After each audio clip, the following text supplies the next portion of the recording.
আসসালামু আলাইকুম রহমতুল্লাহ। শুভ সকাল। সৌদি আরবে অন্যান্য সপ্তাহের তুলনায় এ সপ্তাহে যে পরিমাণের অবৈধ প্রবাসীরা গ্রেপ্তার হয়েছে, যেটি অন্যান্য মাসের তুলনা বা সপ্তাহের তুলনা অনেক বেশি।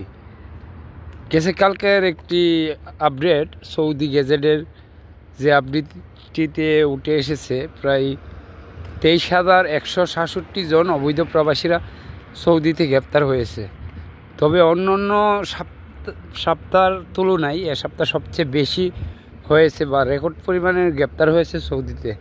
বিশেষ করে সৌদি আরবে বর্তমানে বিভিন্ন স্থান, যে স্থানগুলোতে সৌদি পুলিশের অভিযান অব্যাহত আছে এবং ওই জায়গাগুলোতে ব্যাপক হারে প্রবাসী যারা অবৈধ রয়েছে সৌদি আরবে তাদেরকে গ্রেপ্তার করতেছে সৌদি পুলিশ।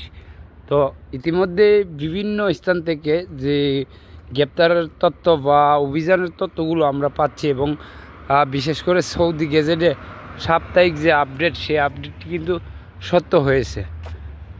কারণ অন্য সপ্তাহের তুলনায় এ সপ্তাহ সবচেয়ে বেশি প্রবাসীরা গ্রেপ্তার হয়েছে। প্রায় 23,167 জন প্রবাসী সৌদি আরবে গ্রেপ্তার হয়।